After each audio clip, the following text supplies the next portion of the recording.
Hey everybody, this is Bill. I just want to take a couple minutes to talk about, everybody knows the Hustlin Owls are headed down to California right now. They're going to play at Hope International Friday night, which is tomorrow night as I speak.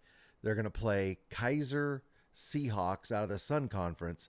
You're probably wondering who they are and what we can expect. So I thought we'd just take a couple minutes and talk about that. So let's get me off the screen here. This is tomorrow night and Saturday night. The Owls will be playing for a chance to go to Kansas City. On Friday night, they're going to play the Keiser University Seahawks.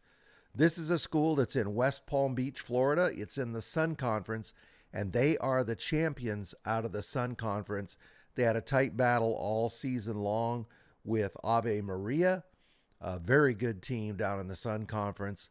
They were able to, it ended up a tie in the conference, but they were able to win the number one seed out of the conference via the tiebreaker, and they hosted their conference tournament as well. This game is going to be at 5:30 p.m. Pacific time at Hope International, which is obviously in Pacific time zone. They are the host of this regional. Let's take a quick look at the Keiser Seahawks.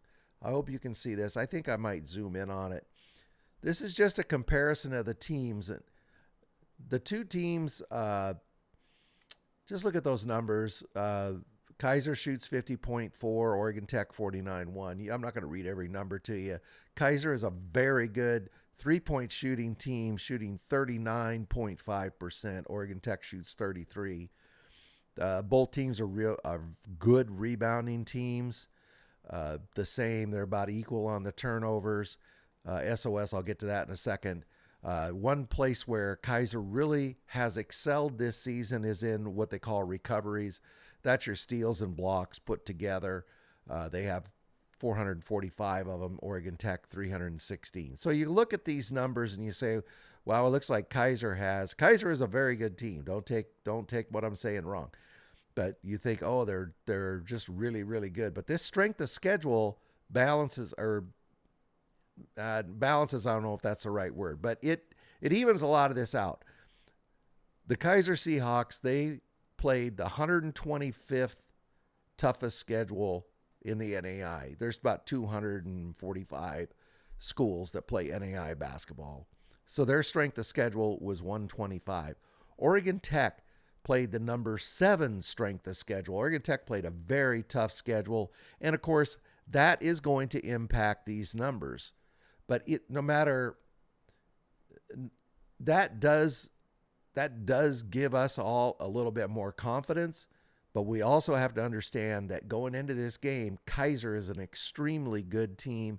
And it is a team, and you can see this number right here, 39.5. These guys can pop the three. Let's take a couple seconds and look at some of their guys. Cameron James, he's a name I called a lot with Cascade Hoops Talk. I don't know how many 30-point games he had. I should have looked it up, but a lot. He averaged 18.7 rebounds. He's just their go-to guy. 7 rebounds as a 6'5 guy. He's very active on the floor. He's really one that you have to slow down. You're not going to stop him, but you need to slow him down. Cameron James, number 10. Another key guy for Keiser is Nadir Myers. 13 points, 2 rebounds, 6'2 guard. He's a junior. He's just a key guy for them. He and Cameron were their leading scorers probably, I'd say, the majority of the season. And then there's a third guy, Cameron Baldwin, 6'7", but he plays a lot bigger. 84 blocks. That's a lot of blocks on the season. Keiser has blocked 177 shots on the year. That's pretty amazing. And also Cameron Baldwin averages 6 rebounds a game. So Cameron Baldwin, Nadir Myers, and Cameron James, those are names you're going to hear a lot watching this game on Friday night. So let's talk about watching this game. You can go to the Oregon Tech schedule, click on the watch the game or live video, however they say it, and you can get the game. It's going to be on UEN, the Urban Network. If you have a Roku, look for the Urban Network, UEN, and put that app on your Roku, and then you can go right there and you can find the Oregon Tech and all of the games around the country on your Roku. Or you can just go to the link in the Oregon Tech schedule and you can watch it on your PC. Personally, I prefer to watch it on my TV. I just put it on my Roku link and go there. So those are the best ways to watch the game. Also, if you're real tricky, you can go to TuneIn Radio, and you can put in what is it, KLAD, and you can get Mike Safford on the radio.